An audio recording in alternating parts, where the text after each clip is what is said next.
Once my son is gone, you'll be going back to your parents' place, right? We'll live in this house then. My dear husband had suddenly passed away. Right after the funeral, while I was engulfed in sorrow, my husband's parents came to see me. Even though it's not much, this house is filled with memories of living with my husband. Why do I have to leave? But mother-in-law, without a moment's pause to let me wipe my eyes, bluntly said that. My name is Susan. I'm an administrative worker at a real estate agency. My meeting with my dear husband David was facilitated by the real estate agency where I work. David was the brother of my male colleague Michael, and they were very close. Since their workplaces were near, David often visited. As I worked in the same administrative role, I grew close to Michael, who would later become my brother-in-law. This connection led to Michael introducing me to David. Gradually, David and Michael started inviting me for lunch, and we began spending more time together. I thought of David as a cheerful, nice guy with whom I shared a lot in common, but I hadn't seen him in a romantic light. I assumed he felt the same, until one day when everything changed. We were supposed to meet at a restaurant Michael had reserved, but he had a sudden emergency and couldn't make it. It seemed wasteful to cancel the reservation, so for the first time, it was just the two of us. I later found out that this was arranged by the brothers, with Michael conspiring to give David and me some alone time. The food was delicious, and our conversation flowed. We quickly became close, discussing our backgrounds and values. The more I learned about David's inner self, the more I was drawn to his warm smile. This day marked a turning point in our relationship. It didn't take long for us to get married. I have Michael to thank for making this happen. In that sense, and in future events, I can't thank Michael enough. Then came the day of the family meeting with my in-laws. Feeling anxious, I was met by my in-laws with great warmth and kindness. Their caring and considerate conversation eased my nerves. I'm so glad you could come. We've been looking forward to meeting you, Susan. I've cooked a lot, hoping today would be a special day. Mother-in-law Emily said, taking great care of me. My in-laws, like their eldest son David, were independent and very approachable. I was relieved and grateful for the enjoyable time at my in-laws. Our interactions continued, and they always supported our happiness, never imposing their views on marriage or children. Eventually, the topic of living together at the in-laws came up, but we had plans to build our own home. In fact, my grandfather left a house for me. My in-laws listened intently and nodded. My grandfather cherished me as his only granddaughter, and he left me a beautifully renovated house and land. He seemed to wait for the inheritance process to complete before passing away. The property was nearby and had increased in value due to redevelopment. But as someone experienced in real estate, I knew it was more beneficial to sell it to fund our dream home. Grateful for my grandfather's love, we were already considering selling it, as he had said the house was mine to live in or sell. After marriage, we moved there.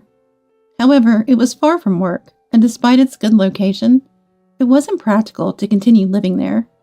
As we planned to sell it, a significant change came into our lives. David, working in sales, was ordered to transfer. His company had branches nationwide, and he was the only suitable candidate. It was an official order, and he couldn't refuse. I'll come home every long weekend, and my parents are planning to visit. Could you take them out? It's okay if you don't overexert yourself. Father-in-law Brian and Emily are very nice. I don't mind going out with them, but it looks like we'll have to postpone selling the house. With my job to consider, David's assignment to work alone was decided. It was sudden, but I had to endure the loneliness and worry waiting for the day we could live together again. As David said, on the days off, my in-laws, especially Emily, would frequently come to visit. Emily, who had endured loneliness many times while raising young children when Brian was away on business trips, shared her experiences with me. You can still create family memories even without children.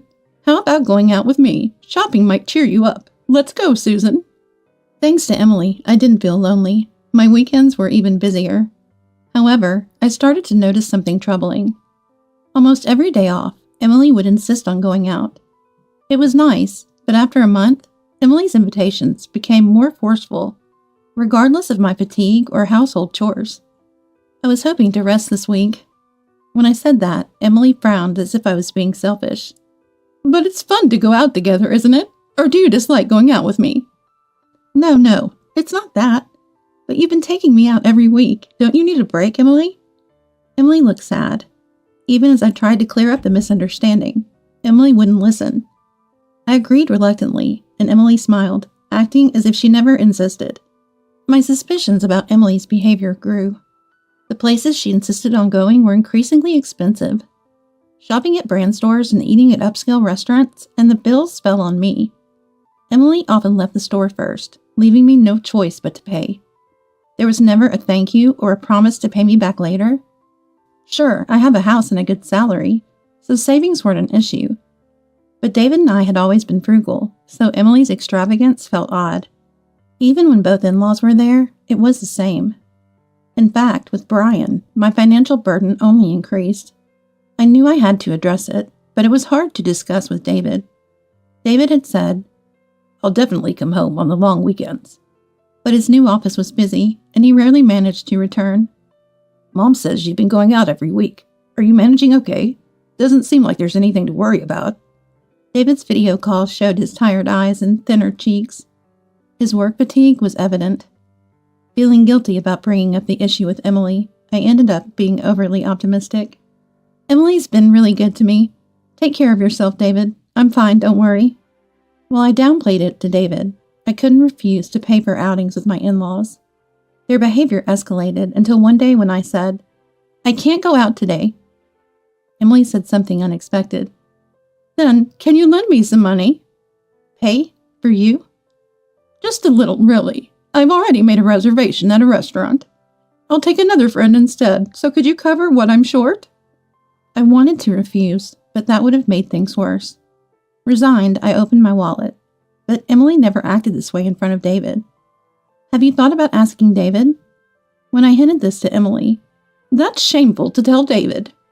Her response shocked me. It was clear she felt it was okay to ask me, not David. I gave up on Emily as her demands for money became routine. At least giving her some pocket money, she stopped dragging me out. I knew it was a big problem, but my attempts to communicate with Emily were exhausting. Her behavior became more bizarre. She'd show up unannounced, inspecting the inside and outside of the house, making me feel like my privacy was invaded. "Is this from your grandfather, Susan? This furniture? It's wonderful you can afford such luxury." Some furniture were antiques my grandfather liked. Emily seemed to enjoy them, admiring them as if they were her own. This is mine and David's home. I finally started to consider confiding about Emily's actions. David might be surprised, but how I wish we could find a way to deal with Emily together. Emily's actions are far from pleasant. Even as in-laws, it's an invasion of privacy. However, around the same time, the duration of David's assignment was determined. Just a little longer to bear it, and when David returns, the in-laws asking for money would likely end. A glimmer of hope sprouted in my heart. David was working hard every day, so I just needed to be patient a little longer. But as I eagerly awaited David's return, things took an unexpected turn. "What? David collapsed? And he's in the hospital?" I was stunned. The call came from a colleague at his new location, and I hurried to the hospital. Perhaps due to overwork, David suddenly suffered a heart attack. Though rushed to the hospital by ambulance, it was too late. My kind, healthy David passed away from an unforeseen attack. I couldn't grasp the reality as I faced his funeral. I don't remember much. Overwhelmed by grief, Michael rushed over, taking care of most things. "I'm sorry, Michael. Even though you lost David too, you're helping so much." "It's David's funeral. Of course I should help. How about the land? Is the house ready?" We talked while cleaning up after the funeral. I nodded and said, "Everything's perfect." Then a few days after David's funeral, my in-laws came to the house. But it was clear they weren't there to console me. "It's a shame about David, but we're here for you, don't worry." Emily's face had a strangely unpleasant smile. To my astonishment, she had arranged a truck, packed to the brim with furniture and belongings from her house. I was too shocked and confused to speak. This looked like a move. Emily and her husband were planning to move in without discussing it with me? Why were they doing this? But the answer was clear. "Are you after my land?" I voiced my concern amidst the confusion. Emily showed a cold smile. The land value has soared. We've been eyeing this house for a long time. In fact, Susan, it's thanks to this inheritance you married David. We allowed the marriage because you inherited it. I was overwhelmed with despair, lost for words. Emily, you mean you're moving in with me? Excuse me? What nonsense are you talking about? I asked in confusion, and Emily got angry. David's death was unexpected, but even if it hadn't happened, Emily intended to take this house.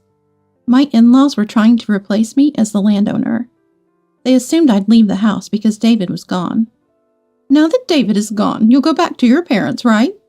It'd be sad to leave this house empty, so we'll live here. That's why I'm telling you not to worry. Emily's smile twisted in distortion. While feeling fear, I pointed out Emily's mistake. But the house is already sold. I restrained my laughter at Emily's misunderstanding, but couldn't hide my unpleasant smile. Emily, in turn, huh? Froze. Just then, a different moving company's truck arrived. Sorry, we're here to deliver to this house. A burly mover came down, speaking to us due to the confusion of another truck being present. Emily's movers also came down. Realizing something was amiss due to the arrival of the other truck, they looked bewildered. Both in-laws were flustered and incoherent. Arguing with everyone wouldn't resolve anything. Seeing my in-laws in panic, I began to regain my composure. Then I promptly gave instructions to move the truck. This house has already been sold, and the contract finalized. A new family is moving in, so you can't bring their belongings into someone else's house, right? As the movers were astonished, a luxurious car pulled up. Out came a wealthy-looking couple and their children. In fact, the land was no longer mine. They were the new owners. My in-laws were increasingly confused, unable to comprehend what was happening. Please move the truck quickly. The new occupants can't start their work. Somehow, I managed to get Emily's truck moved, and the movers immediately began their work, efficiently transporting brand new furniture according to the planned procedure. Emily and her husband, unable to accept this, started to persistently pester me at the entrance.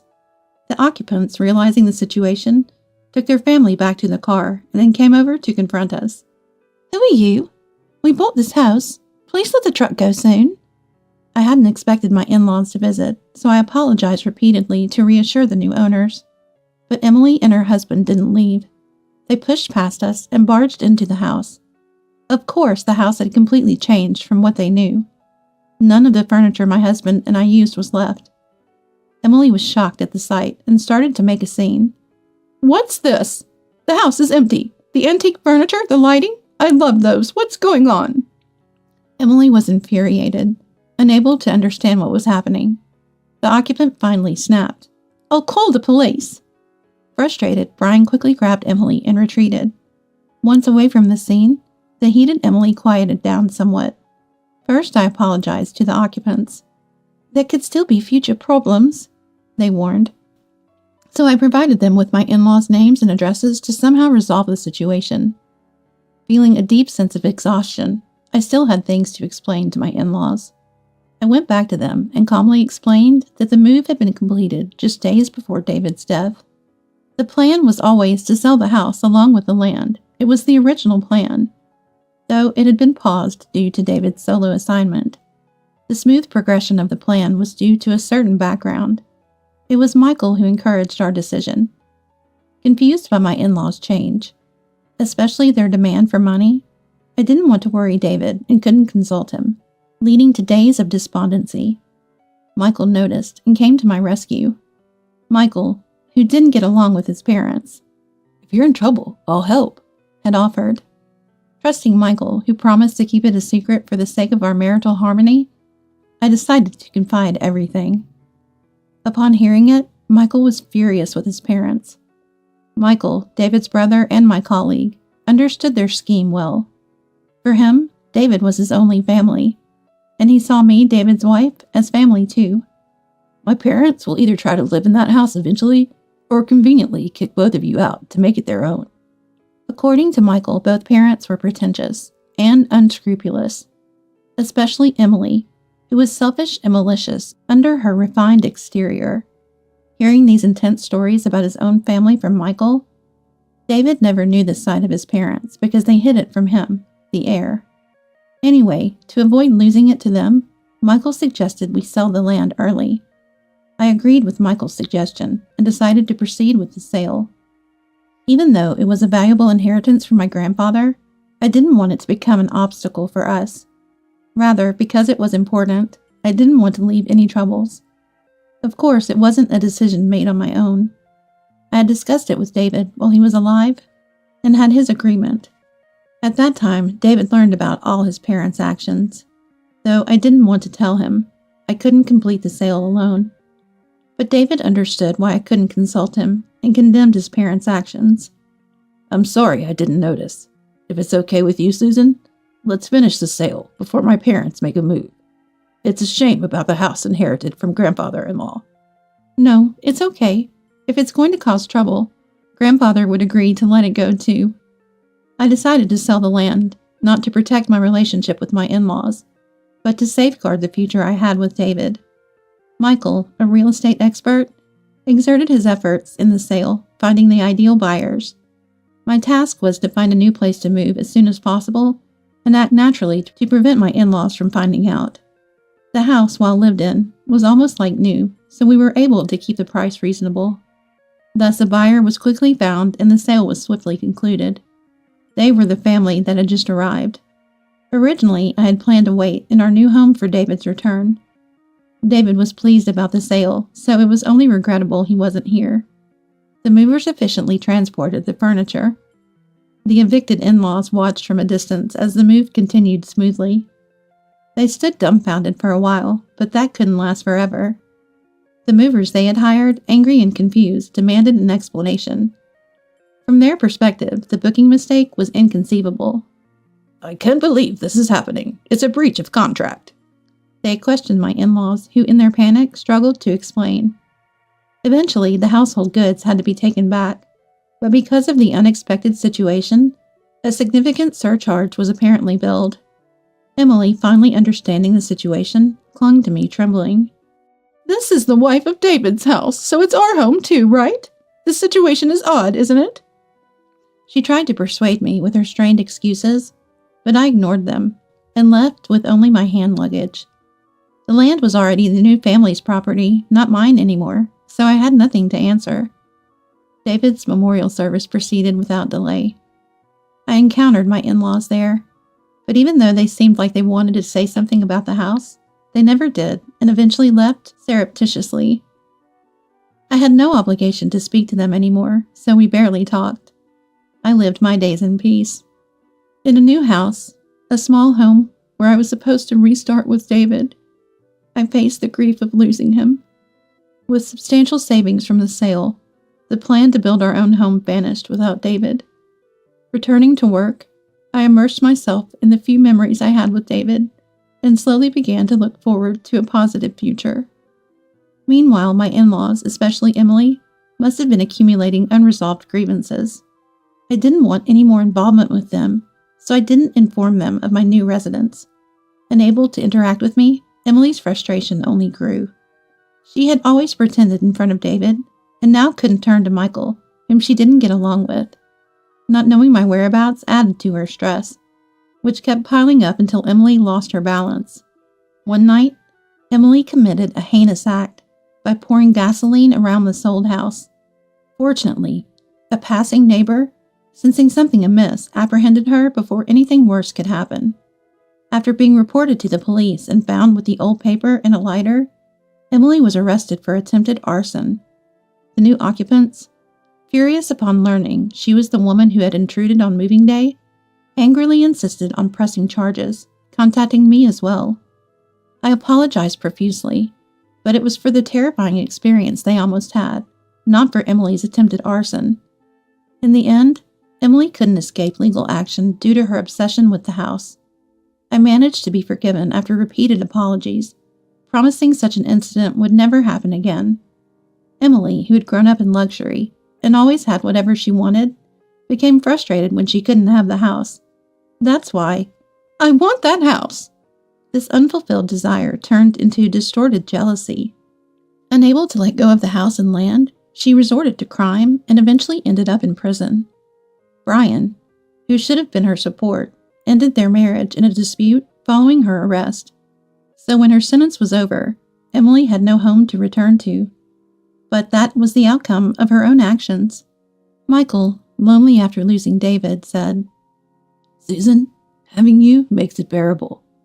"Though my relationship with my in-laws was severed, I hadn't lost my entire family. For David, who I believed was watching over me from heaven, I resolved to live peacefully."